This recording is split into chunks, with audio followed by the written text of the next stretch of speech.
Circonstanciel, écrit par Gérald Provençal, lu par Denis Lévesque. Prologue. Deux étudiants universitaires québécois, durant leurs vacances d'été, visitent l'Europe dans le but d'améliorer leurs connaissances. C'est en Espagne et en France qu'ils découvrent l'analogie entre le Québec et deux peuples minoritaires, catalans et basques. Un attentat se produit à Pamplona, Espagne. Parce qu'ils sont témoins, les deux étudiants se sentent menacés. Un des étudiants ne peut supporter la pression et retourne chez lui, mais le destin veut qu'une future anthropologue, Diane, étudiant l'histoire du Pays basque et de la Catalogne, le remplace. Gilles, l'autre personnage, un professeur en devenir, se joint à elle pour former un couple.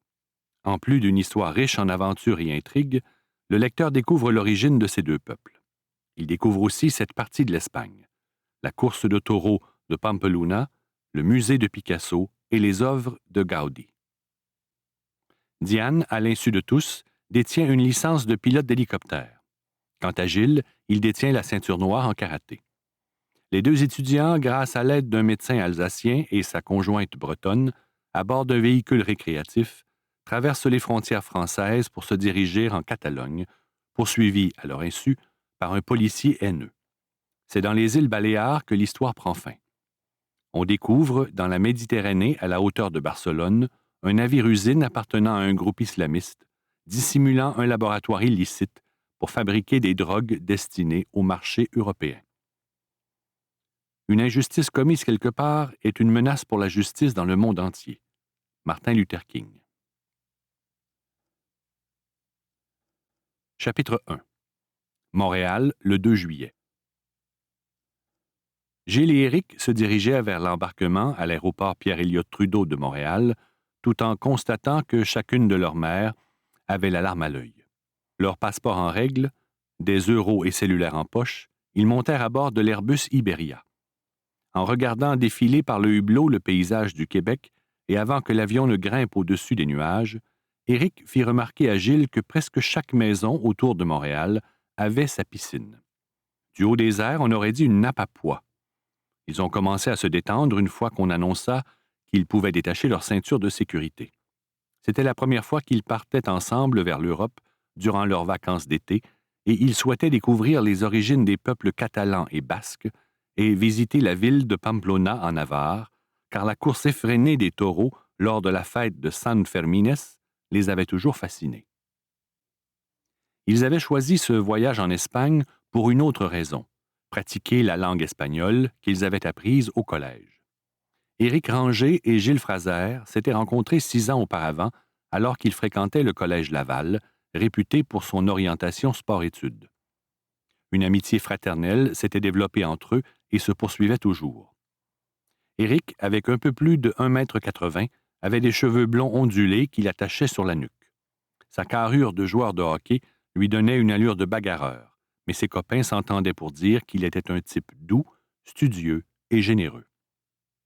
Gilles, presque aussi grand et costaud qu'Éric, était détenteur d'une ceinture noire en karaté. En raison de son teint basané et de ses cheveux noirs, hérités de sa mère Madeleine La Liberté, il pouvait aisément passer pour un Méditerranéen. Il était prompt et aimait l'affrontement, héritage de ses ancêtres militaires écossais. Nullement gâtés par la vie, les deux universitaires s'entendaient bien ensemble. Mais il ne fallait pas aborder la politique. En planifiant ce voyage ensemble, ils souhaitaient vivre un peu d'aventure dans des sentiers moins fréquentés. Depuis les dernières années, ils travaillaient les fins de semaine comme serveurs dans un restaurant huppé de la ville de Québec. Grâce à leur implication dans un club de débat à l'université, ils avaient développé une personnalité forte, ce qui les rendait populaires auprès des jeunes filles. Souvent, à leur passage, elles leur faisaient de l'œil. Malgré cette popularité avec le sexe opposé, ils avaient décidé avant de partir de ne pas s'impliquer avec les filles et de se concentrer sur les buts de leur voyage en Espagne. Chapitre 2. Madrid, le 3 juillet 2010. À l'aéroport international Barajas, une navette était offerte pour aller au centre-ville de Madrid, la capitale de l'Espagne. Gilles ne put s'empêcher de faire ce commentaire. « Éric, c'est incroyable, nous sommes réellement en Europe. » À cause de son éloignement de la mer, Madrid connaît des étés torrides. À la sortie de la gare, la chaleur intense de 40 degrés Celsius les assomma. Heureusement qu'ils avaient apporté de l'eau pour s'hydrater dans cette canicule. C'était un dépaysement total pour eux. Ils marchèrent longuement dans la ville, chacun avec son gros sac à dos, le seul bagage qu'ils avaient apporté. Leur professeur d'histoire, lui-même un grand voyageur, leur avait conseillé, pour des raisons d'économie, de voyager en train avec l'Europass pour étudiants et de réserver dans des auberges jeunesse, ce qui avait été fait. Pour la première journée, il leur avait suggéré de demeurer à l'hôtel Los Reyes Católicos, dans le vieux Madrid, car il offrait des prix abordables pour étudiants et un bon service. Finalement, il leur avait recommandé de visiter le musée El Prado, lequel lui semblait être aussi enrichissant que le Louvre de Paris. Nos deux Québécois se croyaient en forme, mais cette chaleur accablante les avait écrasés. C'est avec un soupir de soulagement qu'ils aperçurent la Plaza San Francisco et surent, grâce à leur guide Michelin, qu'ils étaient arrivés à l'hôtel. Le préposé à la réception, en les voyant avec les drapeaux du Québec cousus sur leurs gros sacs à dos et les vêtements tout mouillés, en déduisit qu'ils étaient les deux Québécois qui l'attendaient. La transpiration leur coulait sur le corps et ils n'avaient pas beaucoup d'énergie pour parler. Le commis, compatissant, leur fit signe de s'asseoir dans le lobby et de se reposer un peu. Il revint souriant après 15 minutes, leva un index pour attirer leur attention et leur dit en espagnol mêlé de mots français: « Vous n'avez pas à vous inquiéter, car à votre insu, la réservation a été obtenue par Señor Laurier de l'Université Laval. » Gilles, avec un grand soupir de soulagement: « Fiu, tenemos suerte. Nuestro profesor es un ángel. » Nous avons de la chance, notre prof est un ange. On leur donna une belle chambre au 4e étage. Un gros bol de fruits, compliment de leur prof, les attendait avec l'inscription « Bienvenido en Madrid ». La première chose qu'ils firent fut de prendre une douche. Peu de temps après, rafraîchis, ils enfilèrent des vêtements propres pour continuer leur visite et cette fois sans sac à dos. Éric attira l'attention de Gilles et dit: « Lis l'enseigne sur le mur. Le plus vieux restaurant au monde depuis 1779, le El Botín. » Éric sortit son guide pour mieux comprendre ce qui était écrit. El Botín avait un four à bois pour rôtir l'agneau et le porc. C'était intéressant, mais Gilles trouvait que cet endroit serait trop chaud à cause de son four. Il préférait une bière froide avec quelques canapés. En empruntant la Gran Via, ils aboutirent dans la Calle de Presidos, une rue piétonnière. Ils avaient l'air de gamins portant des casquettes du club canadien à l'envers. Attardés devant une vitrine où de belles guitares espagnoles étaient en vente, un jeune homme ayant sans doute reconnu leurs casquettes les interpella en français avec un accent québécois. « Bonjour les amis, venez-vous du Québec? » Surpris, Éric répondit: « Oui, nous sommes de Laval, ville située au nord de Montréal. Moi, je m'appelle Éric et lui, Gilles. » Ils étaient très surpris d'entendre parler français. « Je m'appelle Arturo Garcia, » remarqua joyeusement l'Espagnol qui ajouta: « J'ai vécu pendant 4 ans à Montréal. Vous qui venez d'un pays nordique, vous allez fondre dans cette canicule. Venez à l'ombre. Êtes-vous ici pour longtemps? » « Nous venons d'arriver. Nous pensions rester seulement une journée, mais Madrid est tellement intéressante que nous avons décidé de rester plus longtemps. » Après une courte pause, Gilles, curieux, continua.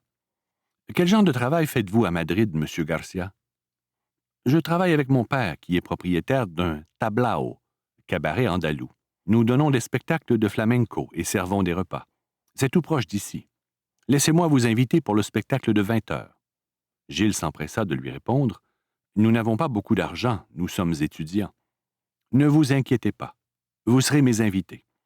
Les Québécois ont été très accueillants envers notre famille quand nous avons demeuré au Québec. » Arturo demanda: « Aimez-vous les fruits de mer? » Éric répondit: « Gilles et moi en avons mangé à plusieurs reprises dans la cuisine du restaurant où nous travaillions. » Arturo n'avait pas beaucoup d'opportunités de parler français, et avec un clin d'œil, il leur rappela: « N'oubliez pas que, contrairement au Québec, ici nous soupons à 20 heures. » Éric s'hasarda en espagnol. « Señor Garcia, ¿dónde queda su tablao? » Où est situé votre cabaret? C'était au tour d'Arturo d'être surpris. Appelez-moi Arturo. Où as-tu appris le castillan? Nous l'avons appris au collège et à l'université. Nous sommes ici pour le pratiquer. Et il ajouta poliment, il nous fera plaisir d'aller à votre tablao. Est-ce loin d'ici? Avec le bras tendu, Arturo indiqua le chemin. Vous ne pouvez pas vous tromper. C'est la rue suivante de la piétonnière. Il y a une affiche à la porte. Soudain, Éric réalisa qu'il avait oublié la réservation qu'il avait faite à une auberge jeunesse. Il sortit un papier de sa poche, le tendit à Arturo et lui demanda « Voulez-vous nous rendre un service? » Il fit signe que oui. « Voulez-vous téléphoner à ce numéro à Pamplona et leur expliquer que Éric Ranger et Gilles Fraser sont retardés, que nous arriverons jeudi? » Arturo, perplexe, s'exclama « Alors vous voulez aller au Pays basque? » Gilles crut bon d'expliquer. « Nous voulons voyager avant de devenir professeur d'histoire et plus tard fonder une famille. Notre plan de voyage avant de retourner aux études est de faire le tour de l'Espagne et de finir par le sud de la France. » Arturo hocha la tête et ajouta « Hasta pronto, à bientôt. » Afin de se protéger des rayons brûlants du soleil, les boutiques commençaient déjà à fermer pour la sieste traditionnelle. Quoi de mieux que d'aller visiter un musée avec l'air conditionné? Quand ils virent la statue de Goya à l'avant d'un grand édifice de 4 étages, ils déduisirent qu'ils étaient rendus au fameux Museo El Prado. Leur prof avait bien eu raison de dire que la visite serait instructive, car les grandes œuvres de Velázquez, les tableaux morbides de Goya et les différentes écoles de peinture étaient méconnues des Québécois. Ils n'eurent pas le temps et l'énergie de visiter non loin de là l'autre musée, le Thyssen-Bornemisza, plus petit qu'El Prado, mais aussi intéressant. Ils retournèrent à leur hôtel pour se reposer avant d'aller au tablao. Gilles et Éric avaient décidé, avant de quitter le Québec, d'éviter de parler de politique et d'exclure les relations avec les filles durant le voyage. Portant chacun la seule chemise qu'ils avaient apportée, nos 2 universitaires se présentèrent au restaurant un peu avant 20 heures. C'était donc vrai que la vie reprenait après la sieste et les gens commençaient à arriver. Une odeur de tomates, ail, basilic et d'huile d'olive les accueillit. De magnifiques peintures de danseurs de flamenco sur les murs blancs en forme d'alcôve créaient une atmosphère de gaieté. M. Garcia avait promis à sa famille une surprise agréable. Sortant de derrière le bar, Arturo, vêtu d'un tablier blanc, chevelure noire abondante, les accueillit. « Bienvenido al tablao de Malaga, en Madrid. » J'ai avisé mon père que je vous ai invité et il est très content que 2 Québécois nous visitent. Mes parents et mes 2 sœurs arriveront bientôt pour vous rencontrer. Éric, qui avait l'habitude de mener, se présenta. « Nous sommes étonnés de t'entendre parler un français appris au Québec. Quel genre de travail faisais-tu avant de vous établir ici? » Arturo répondit tout en essuyant un verre. « Il y a 6 ans, nous avions une boucherie, combinée à un restaurant en Andalousie, à Malaga. Ma mère donnait des cours de flamenco et se spécialisait dans la confection des robes. Un jour, le feu a ravagé le commerce et nous avons tout perdu. Nous étions tous démoralisés. Le frère de mon père, informé de notre grande épreuve, nous invita à venir le rejoindre. Mon oncle Umberto était propriétaire du restaurant Le Flamenco québécois à Montréal, lequel offrait des spectacles de flamenco. Mon père accepta son invitation et peu de temps après, nous avons déménagé dans un logis non loin du commerce. Mon père et moi travaillions dans la cuisine, tandis que ma mère, tout simplement, continuait à enseigner le flamenco. Mes 2 sœurs, qui ont maintenant 19 et 21 ans, donnaient des spectacles de danse dans d'autres salles de Montréal. Tout alla bien pendant 4 ans, jusqu'à ce que ma mère commence à avoir des crampes dans les jambes. Elle ne pouvait s'habituer aux hivers rigoureux du Québec. Vous savez sans doute qu'il faut avoir les jambes souples pour danser le flamenco. Alors, d'un commun accord, nous avons décidé, pour aider ma mère, de retourner en Espagne, là où le climat est plus chaud. Nous avions accumulé amplement d'argent avec l'assurance du sinistre et nos économies. C'est pourquoi, quand le consulat d'Espagne à Montréal nous a proposé ce commerce qui était à vendre, d'emblée nous l'avons acheté. Il continua en espagnol. Es la razón por la cual trabajamos juntos en este tablao. Vamos a ver la familia detrás del restaurante. C'est la raison pour laquelle nous travaillons ensemble dans ce cabaret. Allons voir la famille en arrière du restaurant. Bienvenue au cabaret de Malaga, à Madrid. Pendant ce temps, le père était occupé à recevoir de la marchandise. La mère réglait la chaîne stéréophonique et les deux filles peaufinaient le décor des tables. La première personne qu'ils virent fut la mère, une femme assez grande, svelte, les cheveux noirs, lisses, attachés avec un ruban rouge sur la nuque. Elle paraissait presque aussi jeune que ses filles qui arrivaient. Arturo se chargea de les présenter.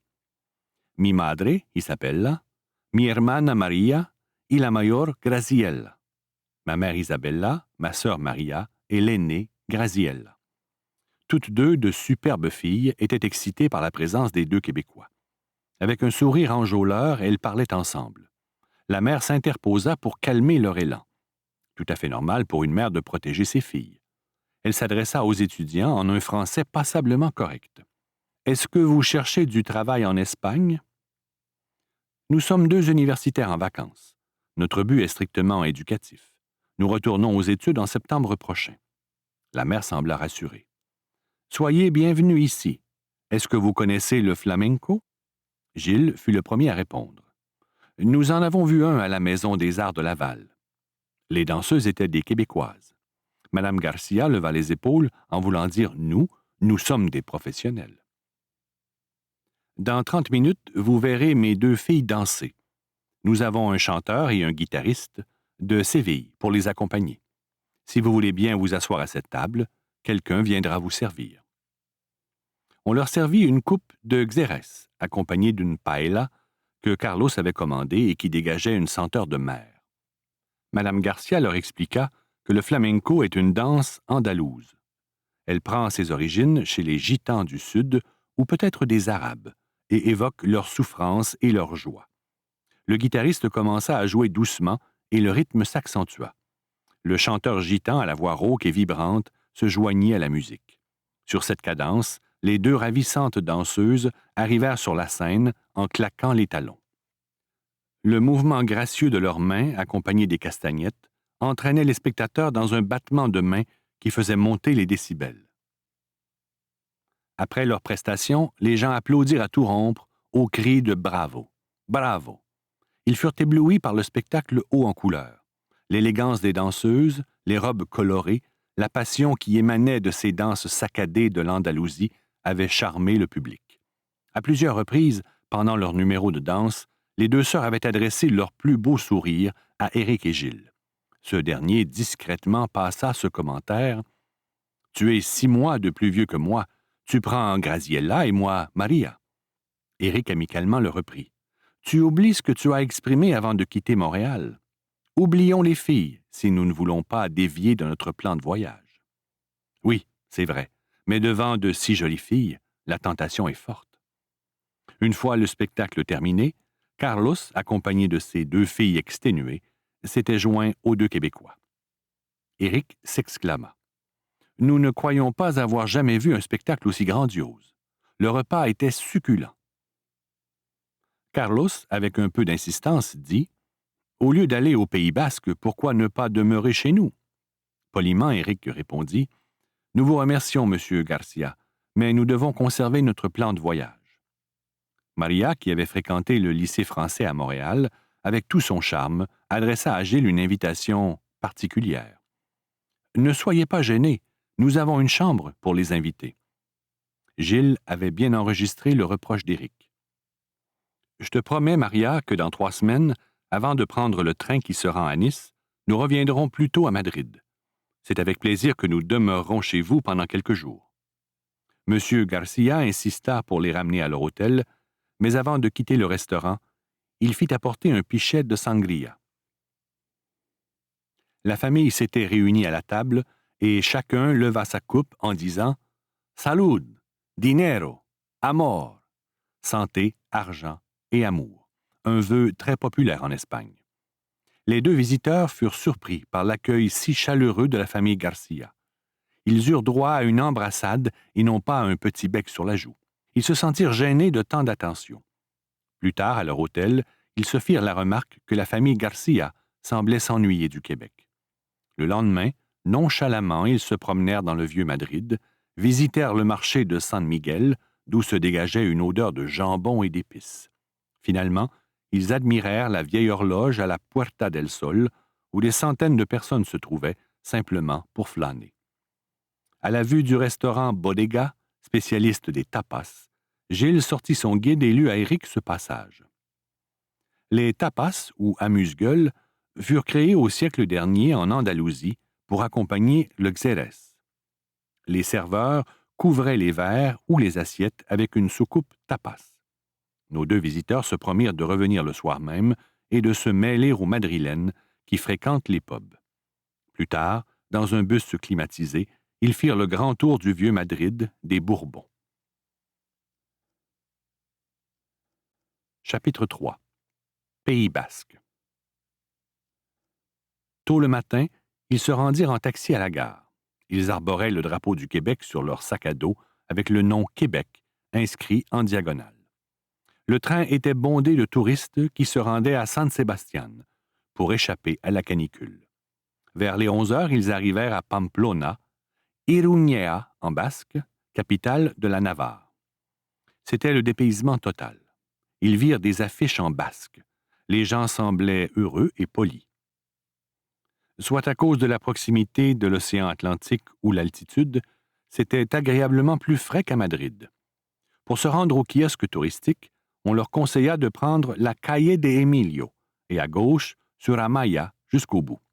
La jeune étudiante qui les servit parlait 4 langues, incluant le français, et leur expliqua « Je rencontre beaucoup d'Européens, d'Américains, mais c'est la première fois que je rencontre des Québécois. » Elle les avisa que l'auberge de jeunesse se trouvait au bout de la Calle Francisco, dans une vieille école. Éric ajouta « Milesker. Merci pour le renseignement. Nous, c'est la première fois que nous rencontrons une bascophone et vous êtes très sympathique. » La jeune fille avait presque les larmes aux yeux. « Où avez-vous appris à parler la langue basque? » Gilles prit l'initiative. « Notre professeur parle le basque. Il a étudié 2 ans à l'université de Mondragón. » Émue, la jeune guide confia « Même les Espagnols ne la parlent pas. Bon séjour ici. » C'était une belle journée ensoleillée. Ils décidèrent de marcher. Éric avait visité plusieurs villes américaines avec ses parents. Pamplona, certainement millénaire, était une ville vivante et charmante, plus hospitalière que les villes de l'Amérique du Nord. Il se permit de jouer au professeur. « Laisse-moi t'apprendre que Pamplona a été fondée vers l'an 75 avant Jésus-Christ par le général romain Pompée. Elle est souvent appelée Communauté forale de Navarre.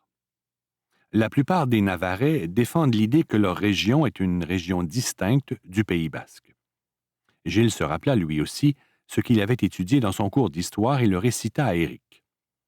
Les Basques descendraient de tribus installées dans les Pyrénées depuis la préhistoire. Leur langue, l'euskara, reste plus mystérieuse selon les historiens. Leur culture a résisté à toutes les invasions qu'a connues la péninsule ibérique. Éric attira l'attention de Gilles. « Hé, prof, regarde l'auberge qui se trouve dans la Plaza Francisco. » C'était une vieille école mise à la disposition de jeunes voyageurs, la plupart étudiants. Un jeune homme aux yeux rieurs et qui semblait être un peu plus âgé qu'eux les reçut en vieux jeans coupés aux genoux. Éric se rappelait quelques mots en euskara. « Agour, bonjour. » L'effet fut instantané. Le jeune administrateur de l'auberge, pour un instant, fut bouche bée. Éric lui fit comprendre en levant la main qu'il ne connaissait que quelques mots usuels. Il s'adressa à lui en espagnol, ne sachant pas s'il parlait français. « Me llamo Éric Ranger, de Québec. Mi amigo, Gilles Fraser. » « Je m'appelle Éric Ranger de Québec et mon ami s'appelle Gilles Fraser. » Le jeune Basque éclata de rire et continua en français.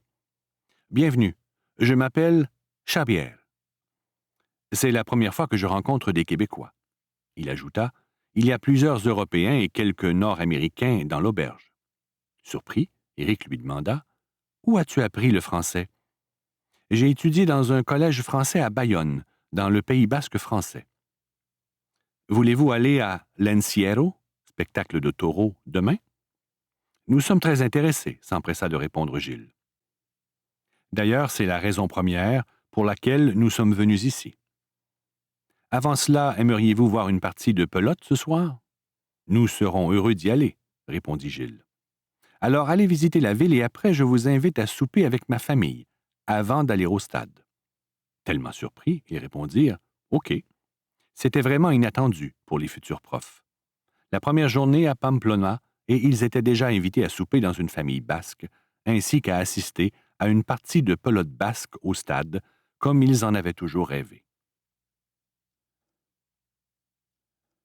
Chapitre 4. Pelote basque. De retour à l'auberge vers les 17 heures, Chabière leur annonça qu'il serait prêt à partir dans 10 minutes. Attendant dans les marches en avant de l'école, ils le virent arriver dans une vieille Vaux. En un rien de temps, ils empruntaient la route N240 en direction de Guipusca pour se rendre chez lui. Curieux, Gilles demanda « Peux-tu nous expliquer ce qui se passe au spectacle de taureaux dans les rues? » Ce n'était pas la première fois qu'un étranger lui posait cette question. « C'est la fête qu'on appelle Los Sanfermines. La course dans les rues qui précède la corrida se nomme l'Encierro. Elle a été rendue populaire par Ernest Hemingway dans son roman « Le soleil se lève aussi ». Pendant 6 jours et nuits, il y a de la danse et des chants et le vin coule à flot. Chaque matin, 6 taureaux sont lâchés. Plusieurs participants s'aspergent de vin et courent devant les taureaux. La fête est un hommage aux taureaux. Pour plusieurs, c'est un acte de bravoure. Éric lui demanda « As-tu déjà participé à l'Encierro? » « Oui, quand j'avais 16 ans. Je voulais montrer à mon ami que j'étais brave. »« As-tu été blessé? » Chabière prit une grande respiration avant de répondre.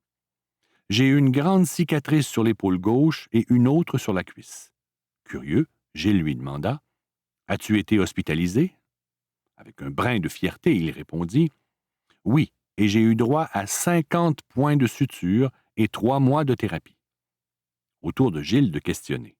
« Qu'ont dit tes parents? » Chabière portait quelques séquelles qu'il tentait de dissimuler. « Ils ont pleuré, mais plus tard mon père m'a embrassé. Il était fier de moi. » Éric prit un drapeau suspendu au miroir. « Est-ce le drapeau basque? » Éric le mit sur ses genoux pour mieux le voir.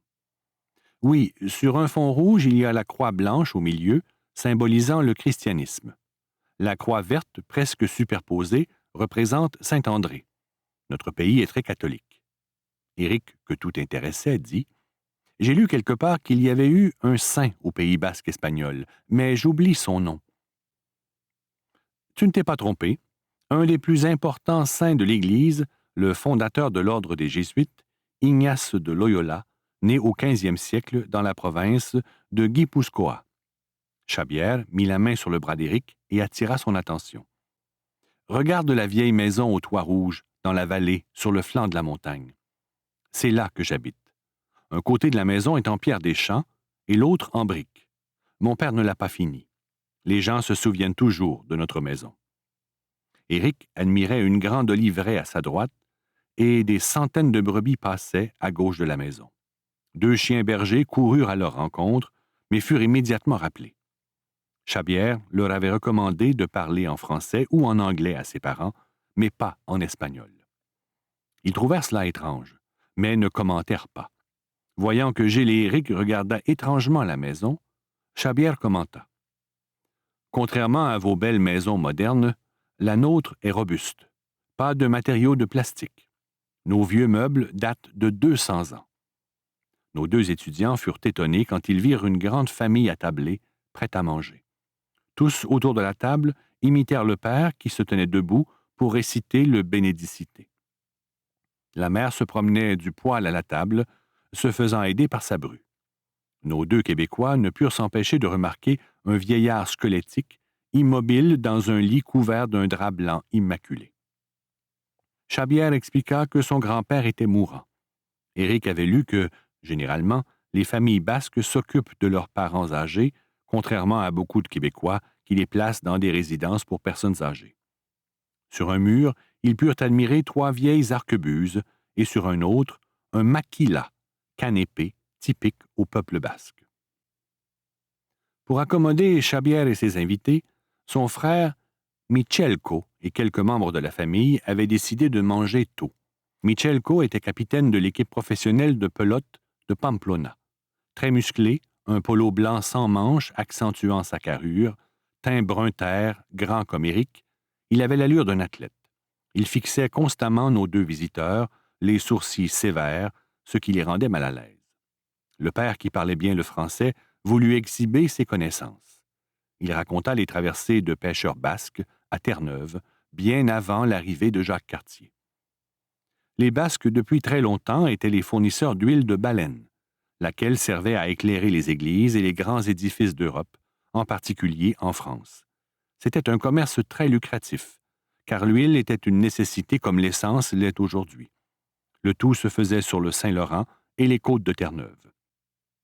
Je vois par votre physionomie qu'on ne vous avait pas appris cela.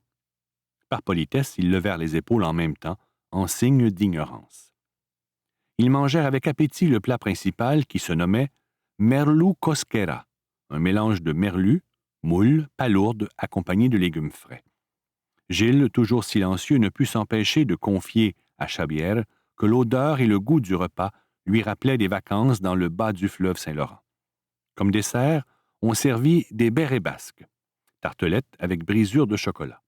C'était un délice. Éric ne savait pas comment remercier leurs hôtes pour l'amabilité avec laquelle ils les avaient reçus.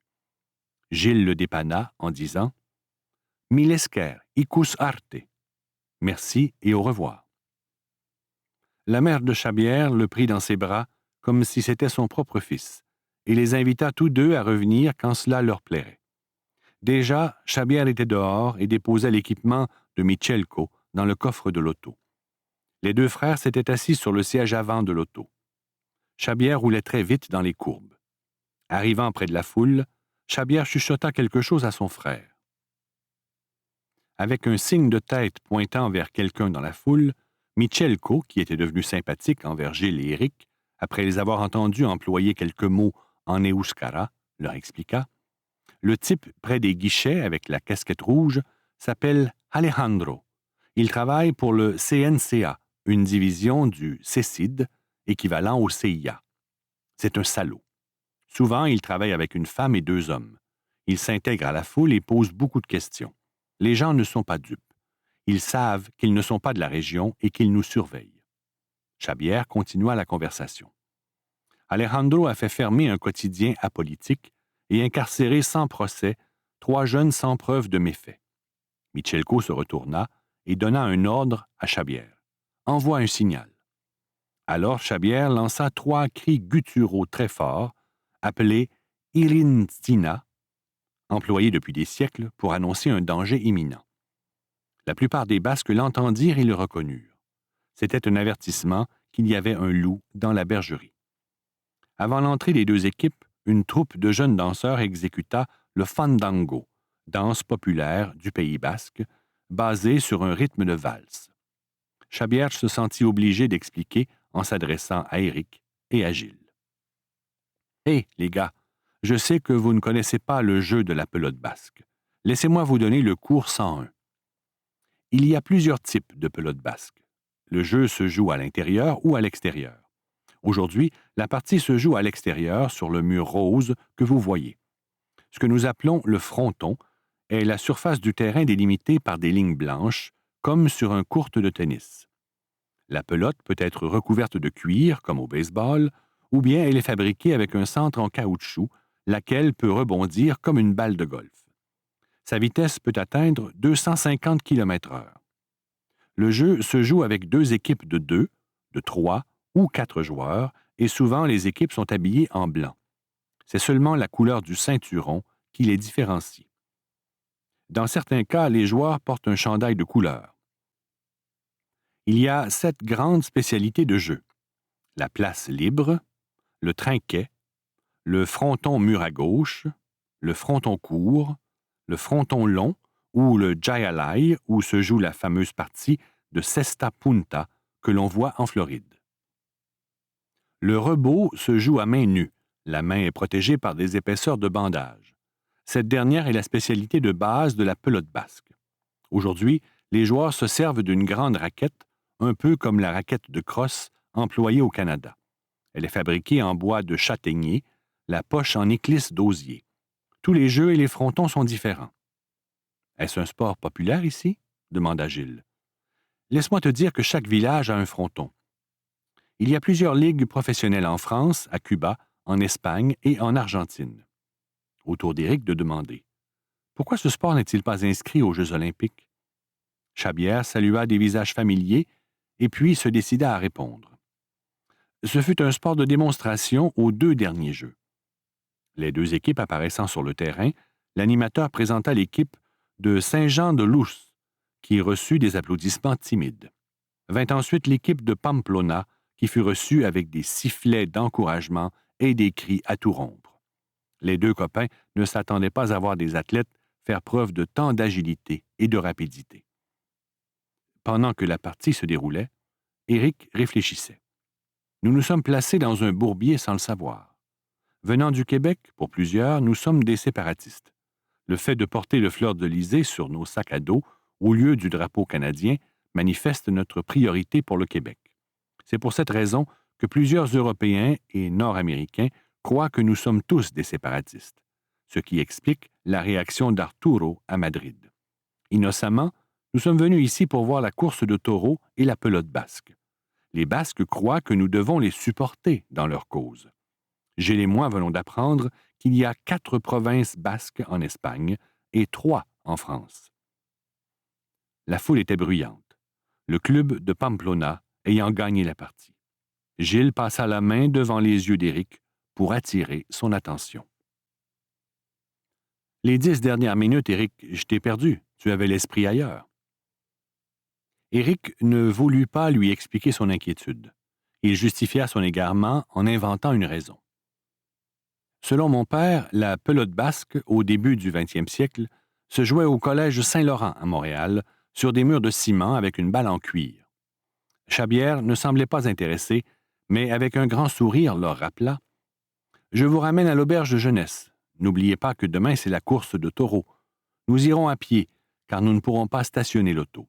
Nous demeurerons à l'entrée de la boutique de mon oncle, située dans une courbe. C'est l'endroit idéal pour voir arriver les taureaux. » Chabière changea d'idée. « Allons de l'autre côté de la rue avant de retourner à l'auberge. Il y a un petit pub et les joueurs se joindront à nous. » Gilles demanda. « Vendent-ils de la bière? » Chabière ignora la question. « Saviez-vous que le Pays basque espagnol fabrique plusieurs liqueurs et vins de renommée internationale? » Éric regarda Gilles en fronçant les yeux, en signe de reproche. « Nous ne prenons pas beaucoup de boissons, mais cela nous fera... » Nous espérons que vous avez apprécié cet aperçu. Pour continuer à écouter ce livre audio sur Google Play Livres, utilisez le lien dans la description de la vidéo.